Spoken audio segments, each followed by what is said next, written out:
இடம்பொருள் நேயர்களுக்கு வணக்கம். ஸோ இப்போ இந்த கதை எதை நோக்கி பயணிக்குது அப்படிங்கிற கேள்வியை அடிக்கடி நம்ம பாக்யலட்சுமி சீரியலை பார்த்து கேட்கலாம். ஏன் அப்படின்னா 1000 எபிசோடுகள் கடந்து போயிட்டு இருக்க நிலமையில் புதுசாக எதுவும் கதையை கிரியேட் பண்ணுறதுங்கிறதே பெரிய விஷயம். அதில் இந்த ராதிகாவுடைய 2வது குழந்தை பாக்கியாவுடைய திருமணம் அப்படிங்கிறது தான் 2 பெரிய ஆங்கிளாக இருந்துச்சு. அந்த 2 ஆங்கிளையுமே வேற இப்போதைக்கு காலி பண்ணி விட்டாங்க. அப்போ என்ன பண்ணுறது? இந்த வீட்டில் இருக்கான வெளில அனுப்புனா திருப்பி சேர்க்கறது, அதுக்கு நடுவில் ஏதாச்சும் மூஞ்சியை தூக்கிட்டு அழுதுகிட்டு இருக்கிறது, இதுக்கு நடுவில் பல கோடி தடவை கோபிக்கும் ராதிகாவுக்கும் இடையில சண்டையை காமிக்கிறது தான் கதை போகுது. இன்றைக்கி எபிசோடும் ஆரம்பிக்கிறதே அப்படி தான். கோபி உட்காந்துருந்தோன்னே ராதிகா எழுந்துச்சு போகிறாங்க. சாப்பாடு தட்டை மட்டும் வச்சுட்டு சாப்பிடுங்க அப்படின்ட்டு போகிற. நான் சாப்பாட்டுக்காக மட்டும் வீட்டுக்கு வரல. நான் வீட்டுக்கு எதுக்கு வரேன்னு தெரியுமா? ஒரு ஆறுதலுக்காக, ஒரு மனைவி ஒருத்தருக்காக இருக்காங்கன்னு அவங்கக்கிட்ட பேசுகிறதுக்காக. அந்த ஒரு விஷயத்தை கூட புரிஞ்சிக்க முடியாமல் நீ நடந்துக்கிற, என்னை காயப்படுத்துகிற, கஷ்டப்படுத்துகிற அப்படின்னு பேசிக்கிட்டே இருக்க. உங்களுக்கு நான் என்ன முக்கியமாக? உங்கள் பிள்ளைங்க தான் முக்கியம் அப்படின்னா ஏன் மயு ஏன் பிள்ளை இல்லையா? என்ன நினச்சிட்டு இருக்க நீ மனசில்? மயும் ஏன் பிள்ளை தான் அப்படின்னா நடிக்காதீங்கிறாங்க. அப்போ நான் உங்கள் 2 பேத்துக்கு யார்? உனக்கும் மயுவுக்கும் அப்படின்னா யாருமே கிடையாது அப்படின்னு இவங்க சொன்ன உடனே தட்டை தூக்கி போட்டார். இட்லியெல்லாம் கீழே விழுந்துருது. வா மயு போகலாம் அப்படிங்கும் போதே ஒரு மயுட்ட சாரி கேட்குறாரு. தெரியாமல் சண்டை போட்டு இனிமேல் சண்டை போட மாட்டேன்னு சொல்லிகிட்டே இருக்காரு. கிளம்பி உள்ளே போயிடுறாங்க. உள்ளார அவங்க போயிட்டு என்ன கேட்குறாங்கன்னா, ஏன் இப்போ இங்கேயே கூட்டு வரலான்னு பார்க்குறீங்களா? எழிலையும் இங்கேயே இப்படி கூட்டம் தரலான்னு அப்படின்றதுக்கு எதுக்கு அவன் இங்கே கஷ்டப்படுறதுக்கோ அதெல்லாம் இல்லை அப்படின்ட்டாங்க.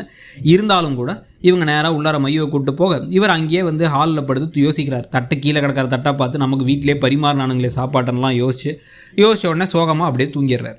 காலையில் எழுந்துச்சு பார்த்தா அந்த தட்டை வேணுன்னே எடுக்காமலே ராதிகாவும் உட்காந்துருக்காங்க. உட்காந்துட்டு அவங்க சாப்பிட்டுருக்காங்க. அவங்க ஏன் எடுக்கணும்? இவர் கீழே போட்டால் இவர் தான் எடுக்கணும். ஆனால் இவர் என்ன பண்ணுறாரு? அப்போவும் அதை எடுக்காமலே போகிறார். இவர் கோபமாக போடுவாராமா, எடுக்க மாட்டாராமா. போனதுக்கப்புறமா அவங்க என்ன பண்ணுறாங்க? அவங்க அந்த தட்டை எடுத்து வைக்கிறாங்க. இவர் எங்கே போகிறாருன்னா வாக்கிங் போகிறார். அங்கே ஏற்கனவே செடியன்ட்ட எல்லாரும் கால் பண்ணி பார்க்குறவங்கெல்லாம் எங்கேப்பா எழுன்னு கேட்குறாங்க. வருவான்னு சொல்லிட்டு இருக்காரு. கால் பண்ணி இதை செடியன் எழில்கிட்ட சொன்னால் நான் ஃபாரின் போயிருக்கேன்னு சொல்கிறாங்கிறார். எப்படிடா இருக்க அப்படின்னா, நேற்று எப்படி பார்த்தியோ அதே மாதிரி தான் இருக்கேங்கிறாரு எழில். நீ எப்படி இருக்கனா? பரவாயில்ல அப்படின்னா, ஒழுங்காக நீ என்னை பற்றி கவலைப்படாதங்கிறாரு. அதெல்லாம் எப்படா கவலைப்படாமல் இருக்க முடியும்? அம்மாட்ட பேசி தயவு செஞ்சு வீட்டுக்கு வராத, இல்லைனா பணத்தையாச்சும் அனுப்பி வைக்கிறேன்டானா, எதுவும் வேணாம் நான் பார்த்துக்கிறேன். நீ உனக்கு இப்போ குழந்தை பிறக்க போகுது, இன்னொரு குழந்தை. நீ அதை பற்றி யோசிக்கிறத மட்டும் பண்ணி எனக்கு தேவையில்லாமல் கால் பண்ணாத. நீ என்னை பற்றி யோசிச்சு நீ கவலைப்படாத, எதாக இருந்தாலும் சரி நான் பார்த்துக்கிறேன் நான் அப்படின்ட்டு ஃபோனை வச்சிடுறாரு. இப்போ செடியன் அடுத்து அவங்க அப்பாவை பார்க்குறாரு. உடனே கோபி என்ன சொல்கிறாருன்னா, நேற்று எனக்கு இனியா சொல்லி தான் தெரியும். நான் போய் நேர்லேயே போய் பார்த்தேன் எழில. அவன் பிடிவாதம் பிடிக்கிறான். காசை கொடுத்தாலும் வாங்கிக்க மாட்டான். நான் வீடு பார்த்துறனாலும் வேணாங்கிறான். நான் உன்கிட்ட காசு கொடுக்குறேன், அவனுக்கு நான் கொடுத்தேன்னு இல்லாமல் நீயா கொடுக்குற மாதிரி கொடுத்தா அவனை பார்த்துக்கோ அப்படின்னா, அதெல்லாம் வேணாம்ப்பா, அவன் வாங்க மாட்டான். அப்படி வாங்கினாலுமே அதுக்கு நான் என் காசை கொடுத்துக்கிறேன், நீங்கள் காசு தர வேணாங்கிறார் இவர். நீங்கள் பத்திரமா இருங்க அப்படின்னு சொல்லிட்டு சோகமாக கோபி கிளம்பும் பொழுது டக்குன்னு ஒரு செகண்ட் மனசு கேட்காம செடியை நிப்பாட்டி திருப்பி கூப்பிட்டு, அப்பா நான் ஒரு விஷயத்தை சொல்லணும், நான் திருப்பி அப்பாவாக போகிறேன், அவள் ப்ரெக்னெண்ட்டாக இருக்காங்க ஜெனி அப்படின்னு உடனே சந்தோஷமாயிட்டார். ஒரு வாரமாகவே நான் ரொம்ப வருத்தத்தில் இருந்தேன்.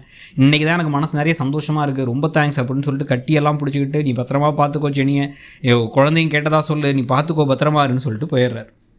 இதுக்கு பிறகு தான் பார்த்தீங்க அப்படின்னா இங்கே மயு காலையில் இப்போ ராதிகாட்ட ஒரு விஷயத்தை பேசணுங்கிறாங்க.